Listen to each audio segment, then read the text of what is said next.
देखु वर्ष एक उपलब्धि अनेक पाइछु आमे वर्ष भितर जदि देखा नारी दुष्कर्म छात्री मान प्रति अत्याचार सारा राज्यव्यापी प्रतिदिन देखिले 15 रु अधिक छात्री माने वर्तमान शोषण होउचंती।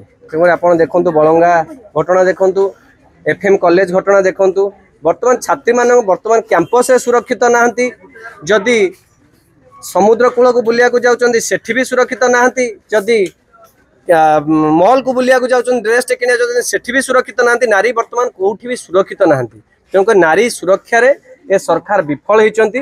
तेणुक आज बीजेपी कॉलेज रो समस्त छात्र छात्री तांकर जो एफएम घटना हो सारा राज्य जो घटना घटी जाइए तार जो दोषी मान अच्छा प्रति किभली दृढ़ कार्यानुष्ठान ग्रहण करा बीजेपी कॉलेज रो कैंपस किभली शांति रहिबो सेथिपई गोटे मेमोरेंडम दिया जाइछि डीजी को उद्देश्य रे। देखो पुलिस कौन त्रुटि रही न रही आपड़ जानते बलंगा घटना केते दिन धरी घटना घटी सारी आउ केते जन को दोषी की पुलिस बांधी आपण मीडिया जेहेतु अच्छा मीडिया बंधु मैंने भल भाव जानते एपर्यंत कोई गोटे दोषी को से खोजी पारे ना।